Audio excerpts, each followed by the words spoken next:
There is a capacity of the human mind so fundamental to every form of achievement, so consistently present in the lives of those who accomplish remarkable things, and so consistently absent or underdeveloped in the lives of those who struggle to translate genuine desire and real effort into meaningful results, that understanding it clearly and developing it deliberately ought to be among the first priorities of any person serious about building a life of purpose and accomplishment. That capacity is concentration, the ability to focus the full power of the mind on a single object, problem, or task with such complete and sustained attention that every resource of intelligence, creativity, and practical judgment available to that mind is brought to bear on the chosen point with maximum efficiency and minimum waste. Most people have experienced concentration in brief, accidental flashes, those rare moments when a problem is so engaging or a deadline so urgent that the mind narrows naturally to a single point of focus and produces, in a compressed period of time, more genuinely useful thinking than hours of ordinary distracted effort would generate. These moments feel qualitatively different from normal mental experience. The thinking is clearer, the connections between ideas come more quickly and more reliably. The creative solutions that seemed elusive during distracted effort appear with surprising ease, and the overall quality of the work produced during these periods of natural focus is consistently superior to the work produced during the scattered, interrupted, multi-directional mental activity that constitutes most people's ordinary cognitive experience. The question that the science of concentration addresses is how to produce this quality of focused mental engagement deliberately and consistently, rather than waiting for it to arise accidentally under the pressure of urgency or the pull of exceptional interest. The answer begins with understanding what concentration actually is at a mechanical level, stripped of any mystical associations the word might carry. Concentration is not a special gift available only to people of unusual mental power. It is not a personality trait that some people are born with and others permanently lack. It is a trained capacity, developed through deliberate practice in exactly the same way that physical strength is developed through deliberate exercise.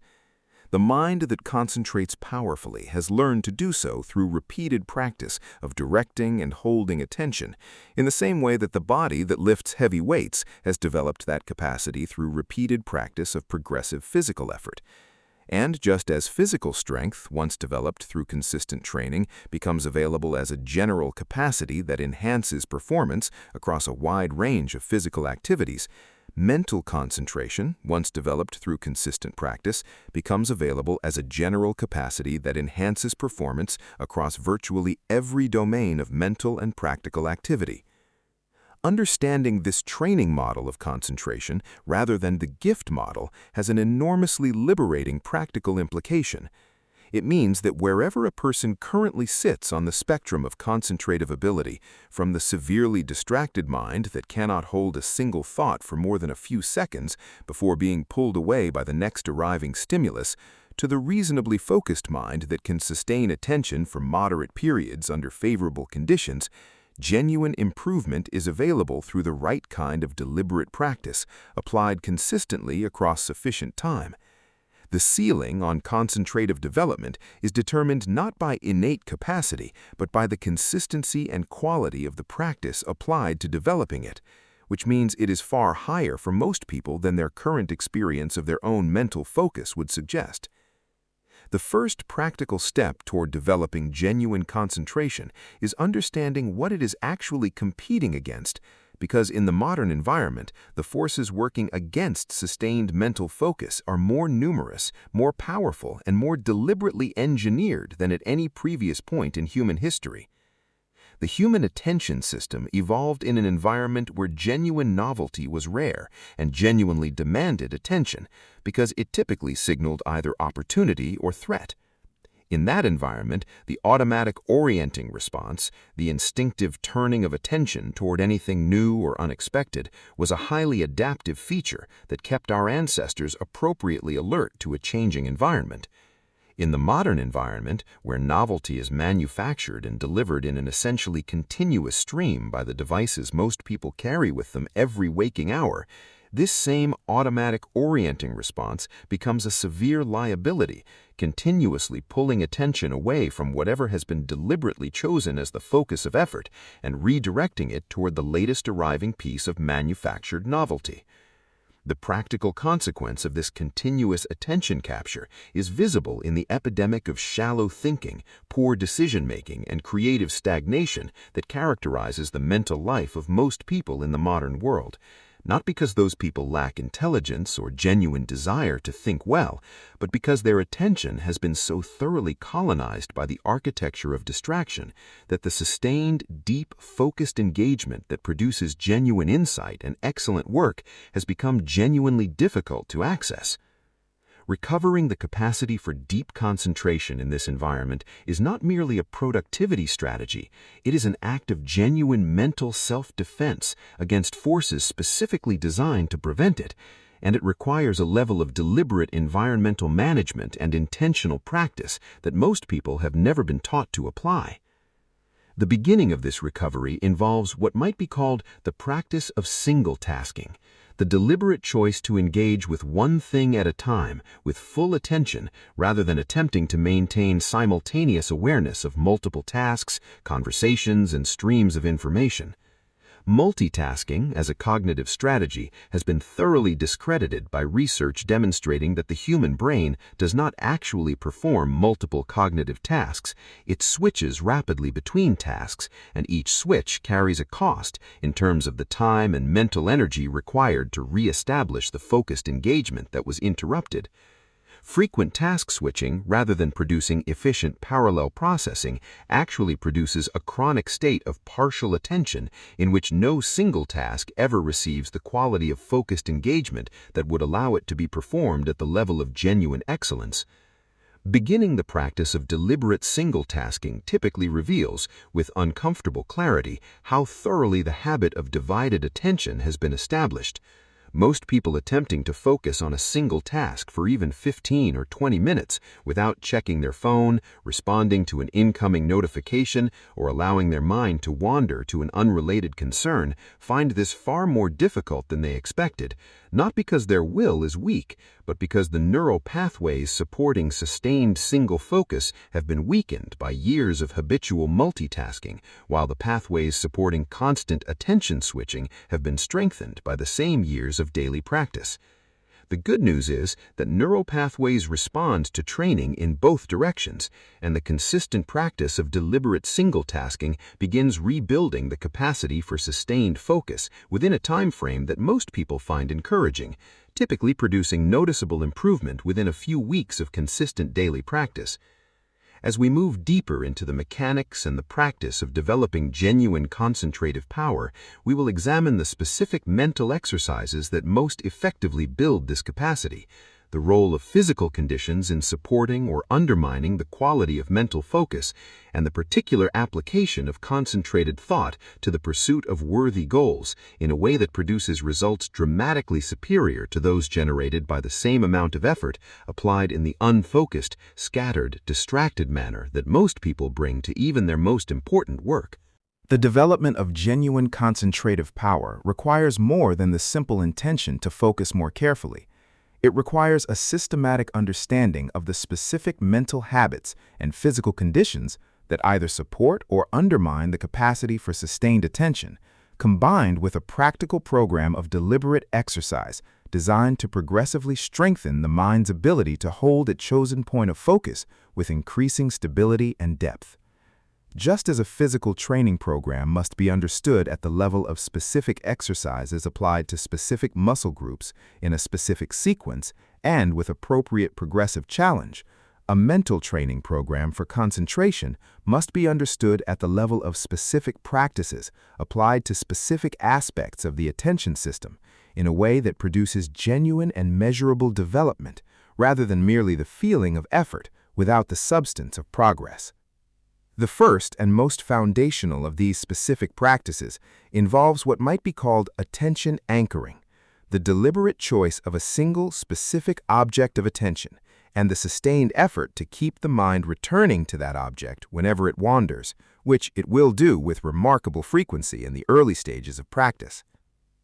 The object chosen for this practice matters less than most people initially assume. It can be a physical object held in the visual field, a specific problem relevant to a current goal, a passage of text being studied and absorbed, or even the simple physical sensation of breathing, which has the practical advantage of being always available and requiring no special preparation or equipment. What matters is not the specific nature of the object, but the quality of the practice, the genuine effort to maintain awareness of the chosen object, the honest recognition when attention has wandered away from it, and the patient, non-judgmental return of attention to the chosen focus whenever the wandering is noticed. The non-judgmental quality of this return is worth emphasizing because it runs counter to the instinct most people bring to self-improvement efforts. When the mind wanders during concentration practice, which it will do dozens or even hundreds of times during a single practice session in the early stages of development, the temptation is to treat each wandering as a failure and to respond with frustration or self-criticism.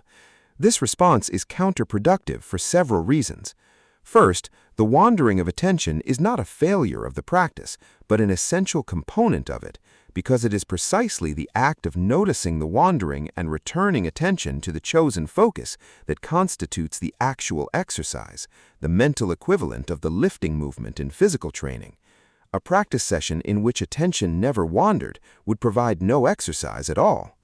Second, frustration and self-criticism themselves are forms of distraction that consume the mental energy available for the actual practice, producing a secondary layer of distraction on top of the original one and making the return to focused attention more difficult rather than easier. The productive response to noticing that attention has wandered is simply to notice it without elaboration or self-judgment and to return attention to the chosen focus as directly and as gently as possible. This simple sequence, focus, wander, notice, return, practiced repeatedly across daily sessions of increasing duration, is the core mechanism through which genuine concentrative capacity is built. It is humble in its simplicity and demanding in its consistency, and it produces results that accumulate in a way that is not always visible from day to day, but becomes unmistakable when a person compares their current capacity for sustained attention with what was available 6 months or a year earlier. The physical conditions that support this kind of deliberate concentration practice are worth addressing specifically because they are often treated as secondary concerns when they are actually quite significant in their practical effect on the quality of attention available for focused mental work. The most important of these physical conditions is the management of the sensory environment in which concentration is being practiced or applied. The human attention system, as discussed in the previous section, has an automatic orienting response that redirects attention toward novel sensory stimuli, and this response operates below the level of conscious control. A person cannot simply decide to ignore an unexpected sound or a moving object in their peripheral vision. The attention system responds to these stimuli automatically and involuntarily, and each such response interrupts whatever concentration had been established and requires a measurable investment of mental energy to re-establish. This means that the physical environment in which concentrated work is attempted is not merely a matter of personal preference, but a genuine determinant of the quality of focus available within that environment. A workspace filled with unpredictable sounds, visual movement, and the constant potential for interruption imposes a continuous tax on the attention system that significantly reduces the depth and quality of concentration achievable within it, regardless of how motivated or disciplined the person working in it might be. Creating a physical environment specifically designed to minimize external sensory intrusion through the management of sound, visual distraction, and the potential for social interruption is not a luxury or a sign of excessive sensitivity. It is a practical investment in the quality of thinking that the environment will support, and its returns in terms of the depth and quality of work produced are typically far greater than the effort required to establish it. Beyond the management of external sensory input, the physical condition of the body itself plays a more significant role in the quality of available concentration than most people fully appreciate. The brain is a physical organ that depends on adequate blood flow, appropriate oxygenation, sufficient hydration, and a stable biochemical environment to perform its functions at their optimal level. Chronic physical fatigue, inadequate sleep, poor hydration, and the blood sugar fluctuations produced by irregular or nutritionally poor eating patterns all produce measurable degradations in the quality of attention available for concentrated mental work, degradations that are often attributed to mental weakness or lack of discipline when they are straightforward physiological consequences of inadequate physical self-maintenance. Regular physical movement deserves particular mention in this context because its effects on cognitive function, including specifically the capacity for sustained attention, are more direct and more significant than commonly understood. Moderate physical exercise produces a cascade of physiological changes that directly enhance the brain's capacity for focused attention, including increased cerebral blood flow, the release of neurochemicals that support both focus and mood, and the reduction of the chronic low-grade physiological stress that is among the most reliable impairers of concentrated thought. A person who incorporates regular moderate physical activity into their daily routine is not merely maintaining their physical health, they are actively supporting the physiological conditions that make their best thinking possible, and the quality of concentration available to them during their working hours reflects this investment in ways that are both measurable and practically significant. Sleep deserves equal emphasis because it is perhaps the single most commonly neglected physical foundation of mental performance in the modern world. The cognitive consequences of chronic sleep insufficiency include specific and substantial degradations in exactly the capacities most essential to concentrated thought: the ability to sustain attention over time, the capacity for creative connection between ideas, the quality of judgment in complex decisions, and the emotional regulation that prevents frustration and anxiety from hijacking the mental resources needed for focused work. A person attempting to develop genuine concentrative power while chronically undersleeping is working against themselves in a way that no amount of mental discipline or practice technique can fully compensate for, because the physiological substrate that concentration depends on is being continuously depleted rather than adequately restored. As we move into the next stage of this exploration, we examine the specific application of developed concentrative power to the pursuit of goals, the way that focused mental attention, brought consistently to bear on a worthy aim, begins to organize both the internal resources of the mind and the external circumstances of a person's practical life in ways that produce results dramatically superior to those generated by the same amount of time and effort applied in the diffuse, distracted manner that most people bring to even their most important work. The difference between concentrated and unfocused effort, properly understood, is a difference of degree, not a difference of kind, and experiencing this difference even briefly tends to permanently transform a person's understanding of what their mind is actually capable of producing. The application of concentrated mental power to the pursuit of a specific goal produces effects that are qualitatively different from those produced by the same amount of unfocused effort directed at the same goal. And understanding precisely why this is true at a mechanical level makes the practice of deliberate concentration far more compelling than any purely motivational argument for its importance could achieve.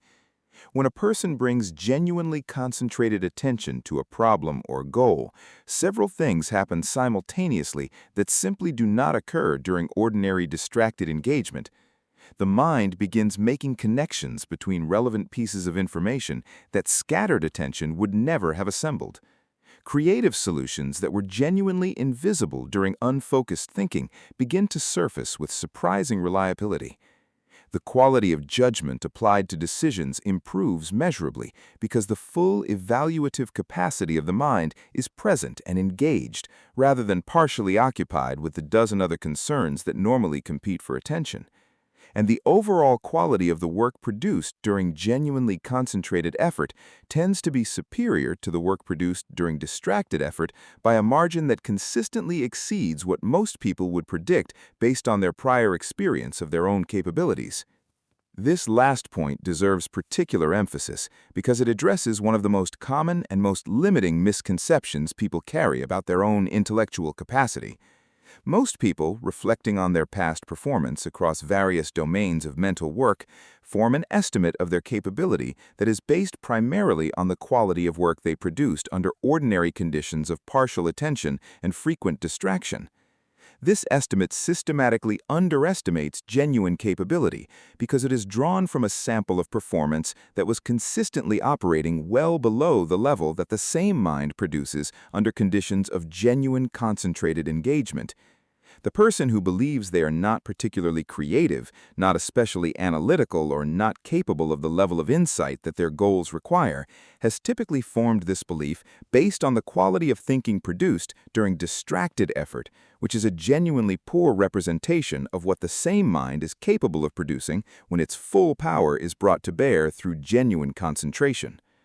One of the most practically useful things a person can do early in the development of their concentrative capacity is to deliberately create a single extended experience of genuinely focused engagement with a problem that matters to them, a period of complete, uninterrupted, single-pointed attention brought to a specific challenge with all external distractions removed and all internal competing concerns temporarily set aside,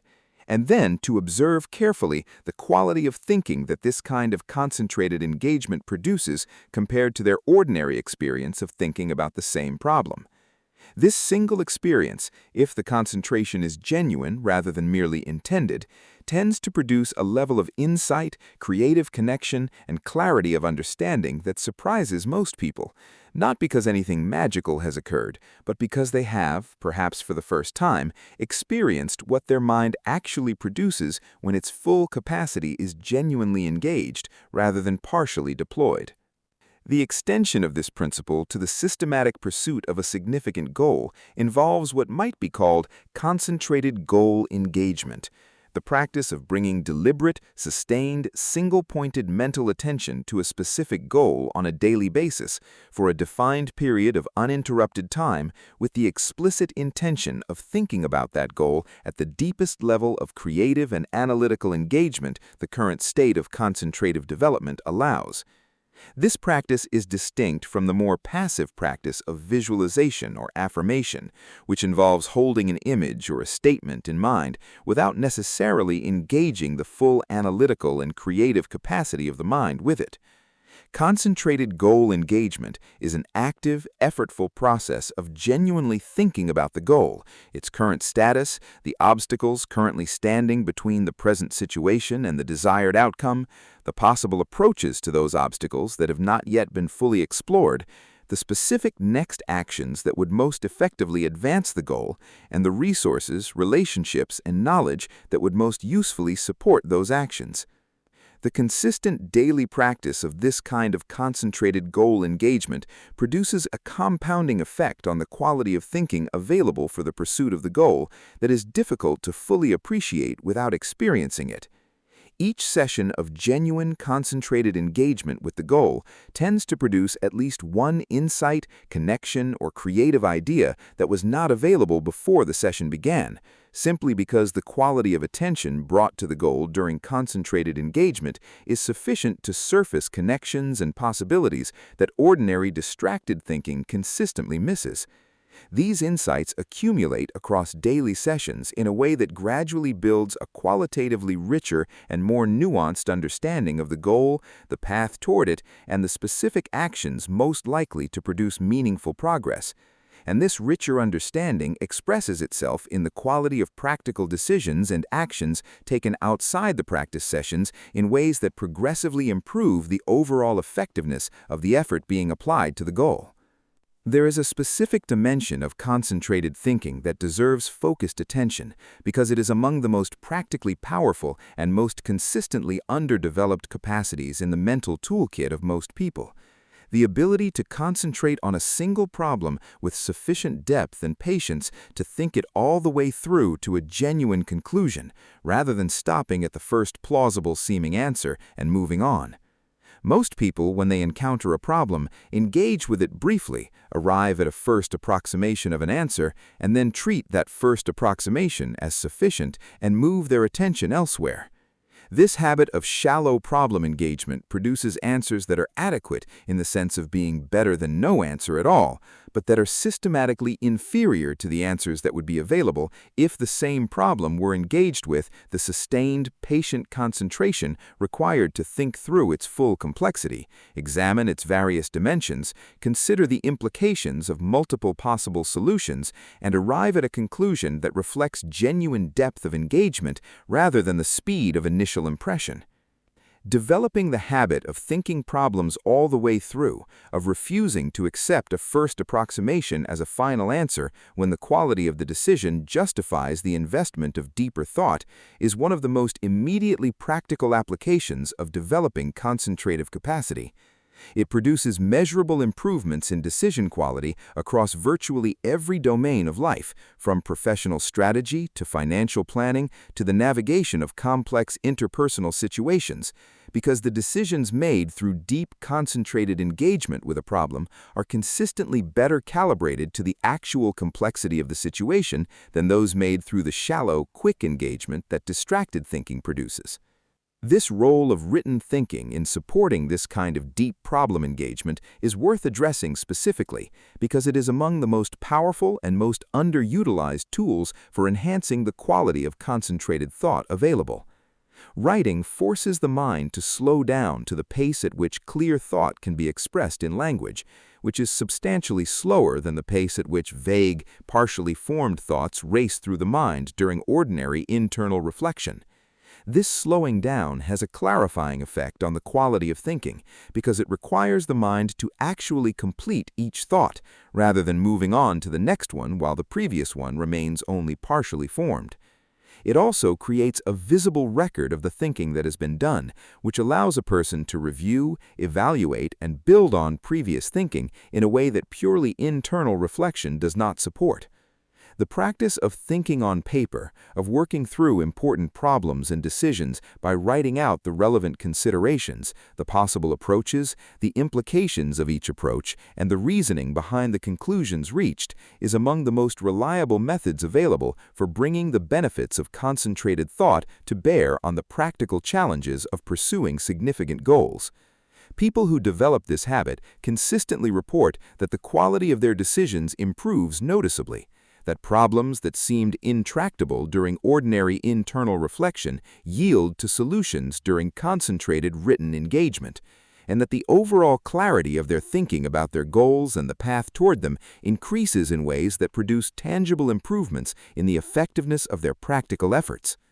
As we move into the next section of this exploration, we examine the relationship between concentrated thought and the development of what might be called mental authority, the quality of inner stability and self-directed purpose that allows a person to remain essentially undisturbed by the distractions, provocations, and competing demands that constitute the ordinary texture of daily life, and to bring the full power of their developed concentrative capacity to bear on their chosen aims, regardless of the external conditions surrounding them. This quality of mental authority is both a product of concentrated development and a further enabler of it, and understanding how it develops and how it expresses itself in practical life is among the most useful things a person can learn about the full implications of the capacity they are working to build. Mental authority is a quality that is immediately recognizable in the people who possess it, even though it is rarely discussed in those precise terms, and even more rarely taught as a deliberate developmental goal.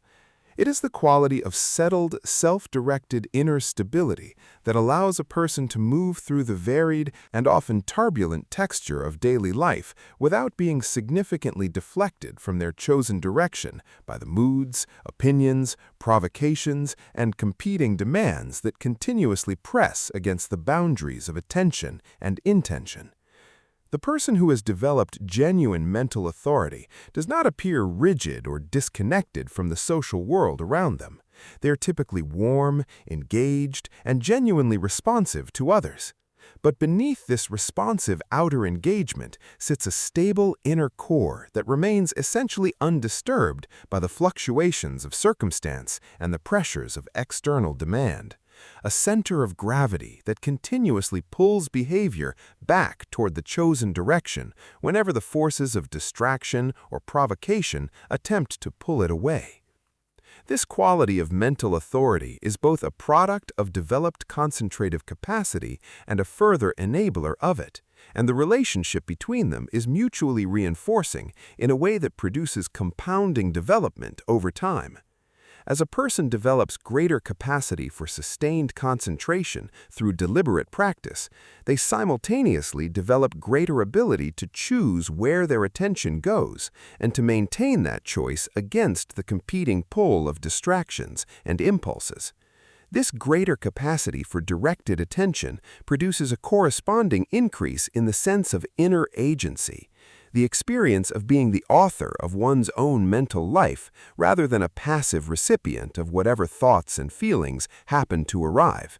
And this increased sense of inner agency makes further concentrative development both easier and more motivating because the person practicing it has direct experiential evidence that the practice produces real and valuable changes in their relationship to their own mind. The development of mental authority has specific practical consequences for the quality of a person's engagement with other people, consequences that are worth understanding clearly because they operate in ways that are not always intuitively obvious. The person who lacks mental authority, whose attention and emotional state are easily captured and redirected by the moods, opinions, and demands of those around them, tends to be experienced by others as somewhat unpredictable and difficult to rely on, not because they are unreliable in any intentional sense, but because their behavior is substantially governed by external influences rather than by a stable internal direction. Their level of engagement with a project or commitment fluctuates with their mood. Their mood fluctuates with whatever social influence happened to be most recent and most powerful, and the result is a quality of inconsistency that others sense and respond to with a corresponding reluctance to invest deeply in the relationship or the collaboration. The person who has developed genuine mental authority presents a qualitatively different quality of presence to those around them. Their engagement with commitments remains essentially stable across the fluctuations of mood and circumstance that would deflect a less centered person. Their responses to provocations and disagreements are characterized by a quality of measured thoughtfulness rather than reactive emotionality. Their overall reliability, in the sense of consistently doing what they say they will do and maintaining their chosen direction regardless of external pressure, creates a foundation of trust that makes deep and productive collaboration possible in a way that is genuinely unavailable to those whose behavior is more externally governed. These qualities, produced by the inner work of developing mental authority through concentrated practice, express themselves in the outer world as a quality of professional and personal trustworthiness that opens doors and sustains relationships in ways that no purely external strategy could replicate. The specific practice through which mental authority is most directly developed involves what might be called deliberate response rather than automatic reaction, the cultivation of a pause between stimulus and response that creates space for the exercise of genuine choice about how to engage with whatever is presenting itself.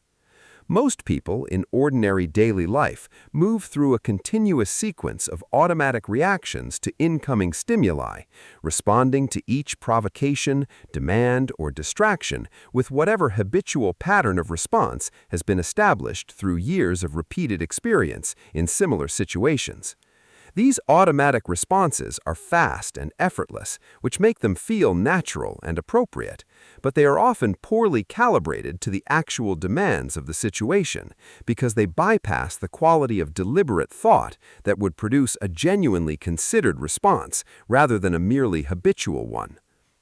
Creating the deliberate pause between stimulus and response requires, in the first instance, simply the practice of noticing that a choice exists, that the automatic reaction that presents itself as the only natural response is in fact one of several possible responses, and that a moment of genuine consideration might produce a better calibrated one.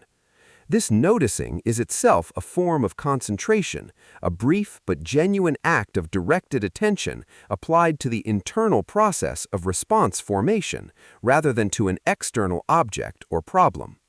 And like all forms of concentrated practice, it strengthens through repetition, gradually making the deliberate pause more automatic and the quality of considered response more consistently available across the varied situations of daily life.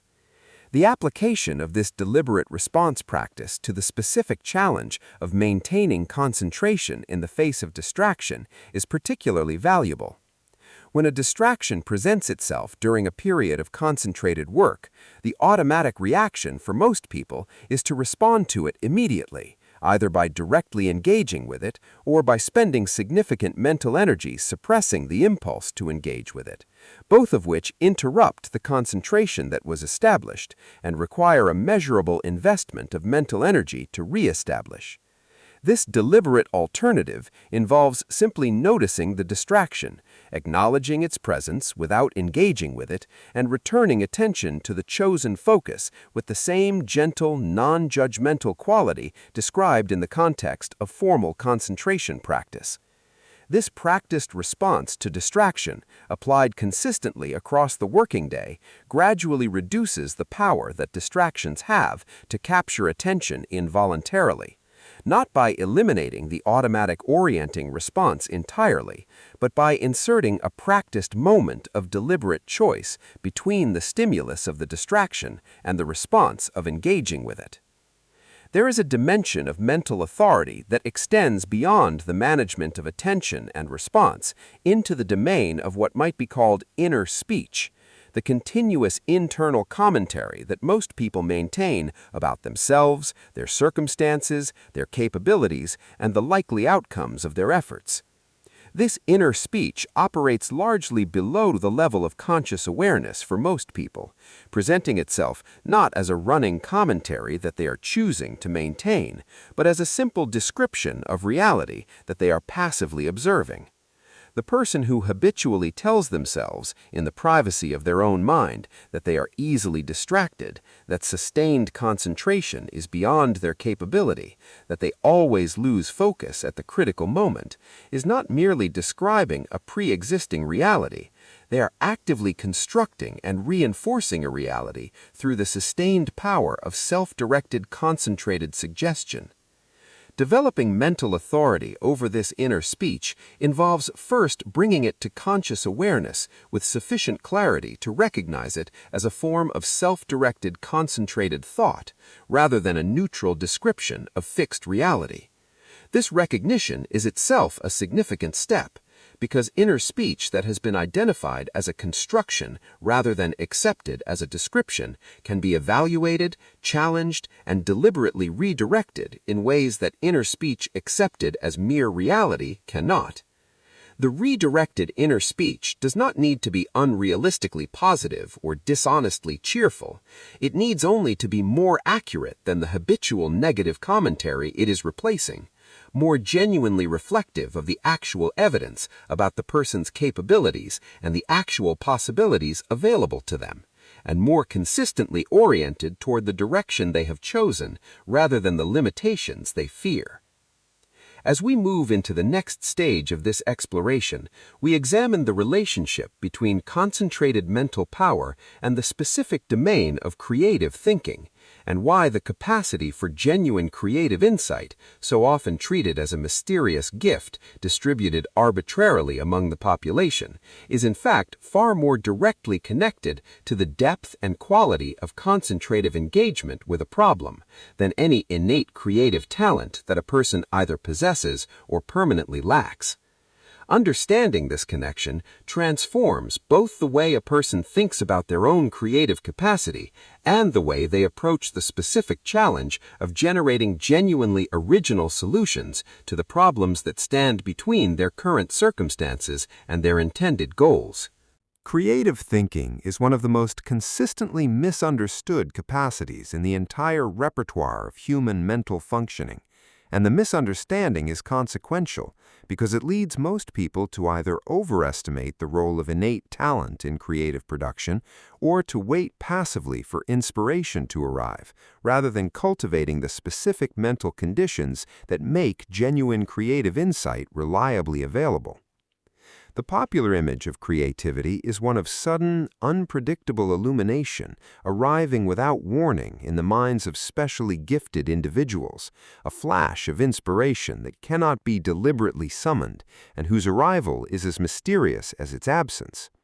This image, while it contains a partial truth about how creative insights sometimes present themselves in conscious awareness, fundamentally misrepresents the process that actually generates them.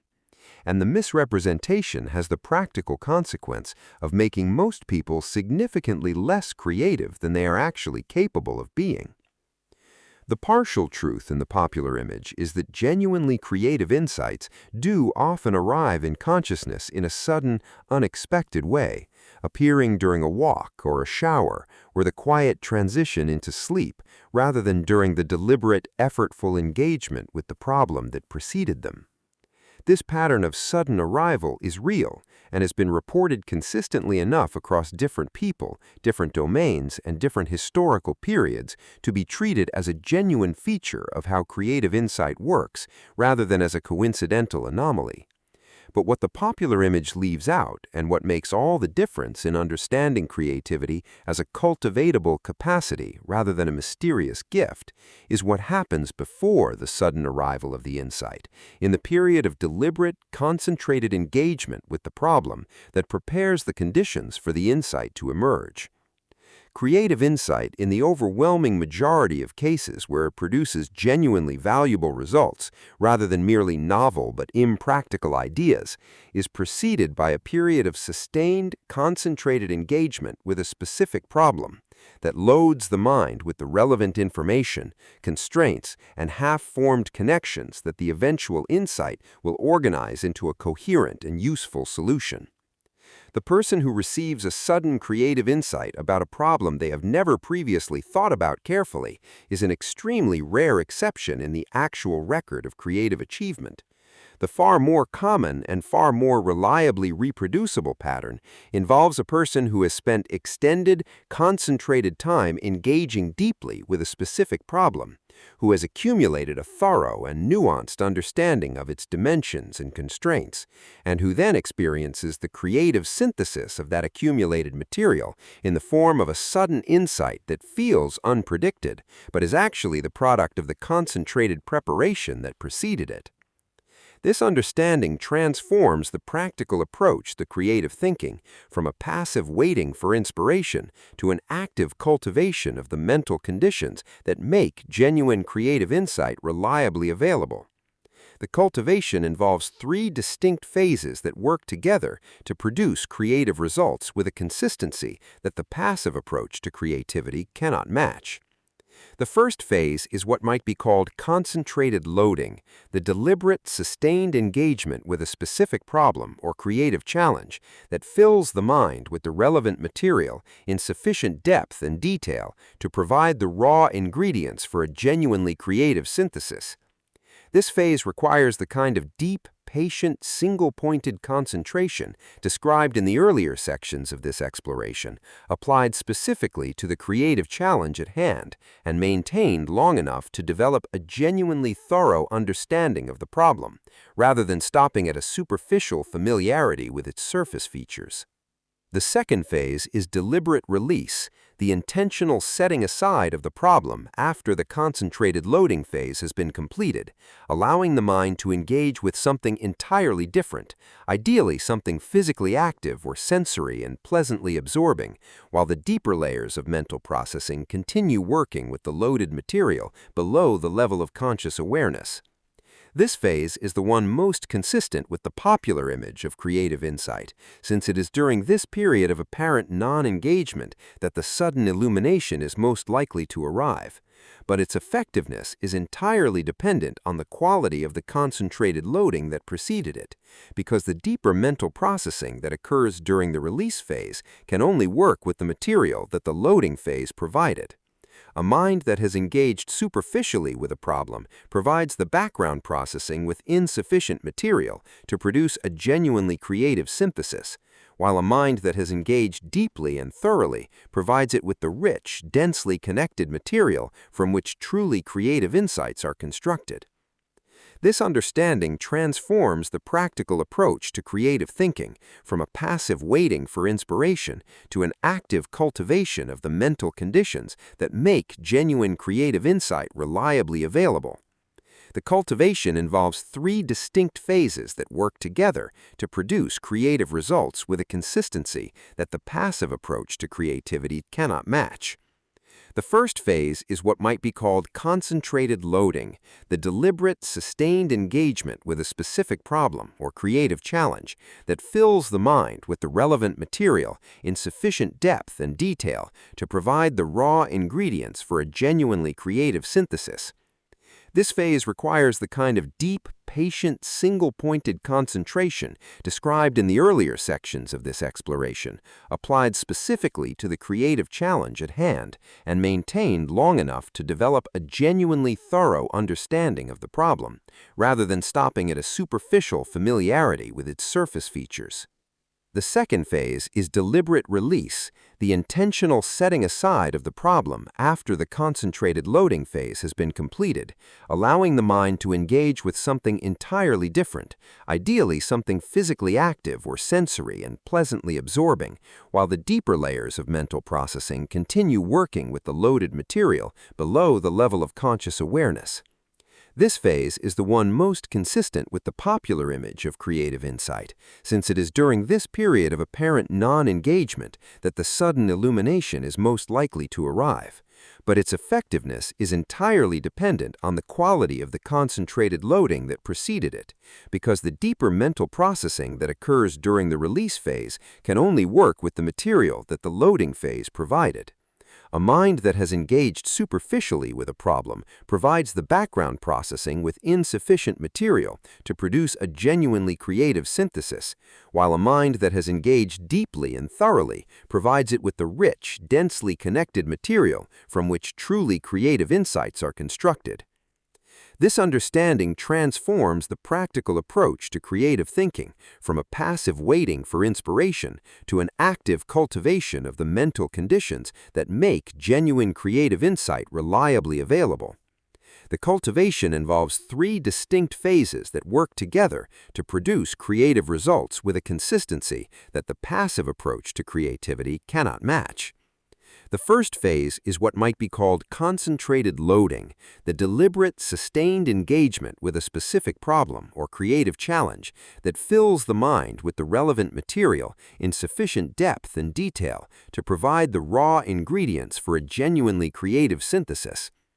This phase requires the kind of deep, patient, single-pointed concentration described in the earlier sections of this exploration, applied specifically to the creative challenge at hand and maintained long enough to develop a genuinely thorough understanding of the problem, rather than stopping at a superficial familiarity with its surface features.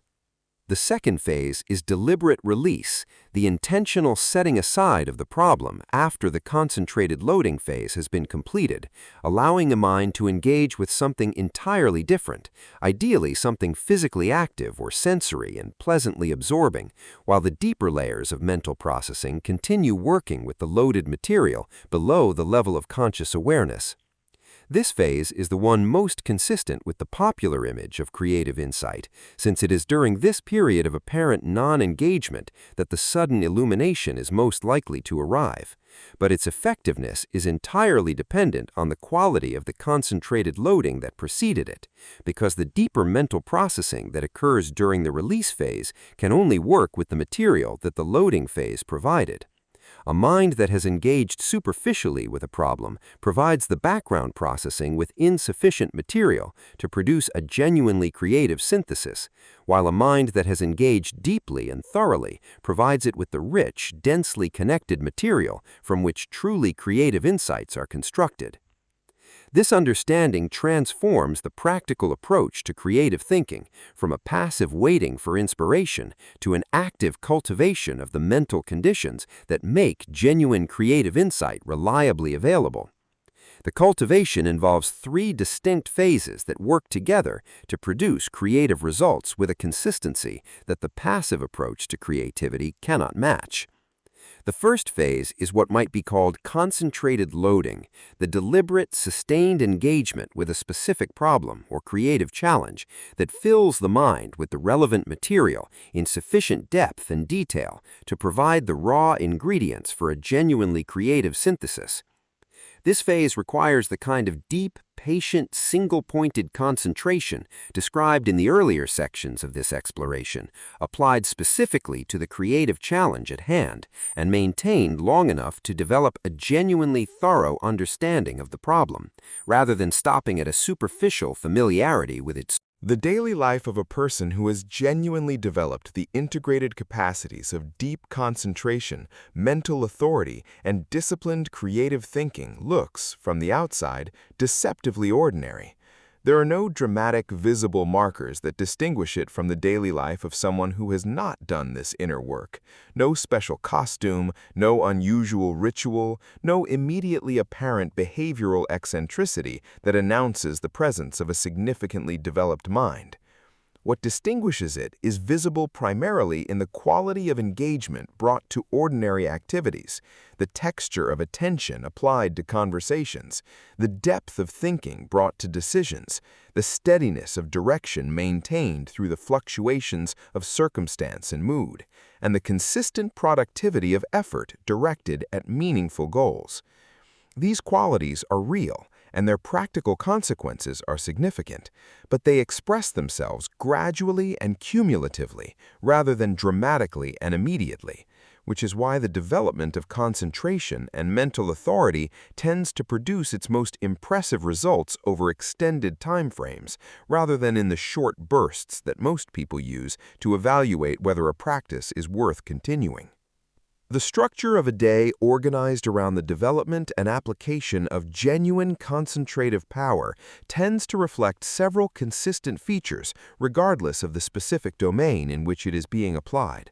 The most important of these is the protection of a daily period of peak concentration for the most important work, scheduled at the time of day when the individual's natural cognitive energy is highest, and protected from interruption and distraction with the same seriousness that a surgeon protects the sterile field of an operating theater. This protected period of peak concentration is not simply a time when important work is intended to be done. It is a time when all the environmental, physical, and psychological conditions that support genuine concentrated engagement have been deliberately arranged to be present, and all the conditions that undermine it have been deliberately excluded. For most people, establishing this protected period requires a significant and ongoing act of boundary setting against the competing demands that will consistently attempt to colonize it. The colleague who needs a quick answer, the notification that signals something requiring immediate attention, the internal impulse to check on something that feels urgent but is not actually more important than the work at hand. All of these will press against the boundary of the protected concentration period with remarkable persistence and creativity. Maintaining the boundary requires a clear prior decision about what the protected period is for and why it matters, a decision made with sufficient clarity and conviction that it can be recalled and acted on in the moment of competing demand, rather than having to be reasoned through freshly each time the boundary is challenged. The development of this boundary maintenance capacity is itself a form of concentrative practice, one that builds the mental authority discussed in the previous section through the repeated exercise of choosing, in the face of competing poles, to return attention to the chosen priority rather than allowing it to be captured by whatever happens to be loudest or most immediately stimulating. Each successful maintenance of the boundary strengthens the capacity for future boundary maintenance in exactly the same way that each successful return of wandering attention during formal concentration practice strengthens the capacity for future attention direction. The development is cumulative and the results compound, which means that the person who has maintained this practice consistently for a year has access to a quality of focused daily engagement with their most important work that would have been genuinely unachievable at the beginning of that year, regardless of how motivated or disciplined they felt at the outset. Beyond the protected peak concentration period, the daily life organized around developed concentrative capacity reflects a different quality of engagement with the various activities and interactions that constitute the remainder of the day. Conversations are engaged with more fully and with a quality of genuine listening that most people, whose attention is typically divided between the current conversation and several competing internal concerns, rarely manage to sustain.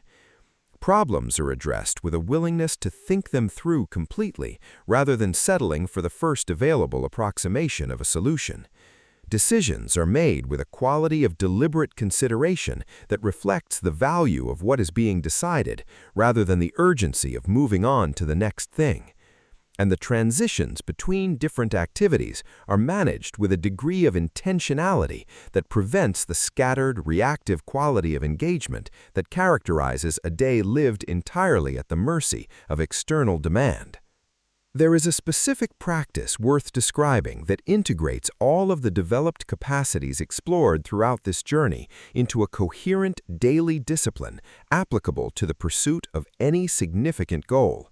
It begins each morning with a brief period of deliberate orientation, 5 to 10 minutes of quiet, concentrated engagement with the central goal being pursued, its current status, the specific obstacle or opportunity most relevant to advancing it today, and the single most important action that can be taken in the coming day to move it forward.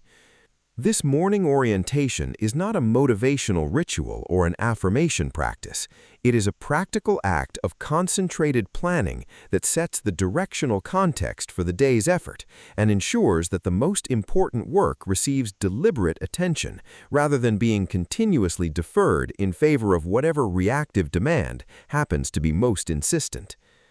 Following this morning orientation, the protected peak concentration period is used for the most important and most cognitively demanding work connected to the central goal, with all distractions excluded and all the physical and environmental conditions that support genuine focused engagement deliberately arranged. The quality of work produced during this period, consistently maintained across weeks and months, tends to accumulate into results that would be genuinely unachievable through the same total hours of distracted, interrupted, partially engaged effort, simply because the depth of thinking and the quality of creative problem-solving available during genuine concentrated engagement are categorically different from what distracted effort produces. The remainder of the day is engaged with the various other demands and activities that constitute a full life, but with the quality of present attention and deliberate response that developed concentrative capacity makes naturally available, rather than the reactive, distracted, automatic pilot quality of engagement that characterizes the daily experience of most people who have not done this inner work. Problems that arise are engaged with directly and completely, rather than deferred or addressed superficially. Conversations are given a genuine quality of attention rather than the partial presence of a mind simultaneously occupied with several other concerns. and the inevitable distractions and provocations that present themselves throughout any ordinary day are met with the practiced, deliberate response rather than the automatic reaction that would have characterized engagement with them before the development of mental authority through consistent concentrative practice. It is worth pausing near the end of this exploration to address an objection that many people raise at this point, one that is entirely reasonable and deserves a direct and honest response. The objection is that the level of consistent daily practice and deliberate environmental management described throughout this journey sounds demanding to the point of being incompatible with the full texture of a real human life, with its inevitable unpredictability, its legitimate competing demands, its necessary social obligations, and its genuine need for rest, play, and unstructured enjoyment. This objection reflects a misunderstanding of how the development of concentrative capacity actually integrates with a full life, a misunderstanding worth correcting clearly. The development of genuine concentration and mental authority does not require the abandonment of a full and varied human life in favor of an austere regime of continuous disciplined practice. It requires only the consistent application of specific, relatively brief daily practices, the morning orientation, the protected peak concentration period, the deliberate response habit, and the physical self-maintenance practices that support cognitive function, embedded within an otherwise normal and fully lived daily life.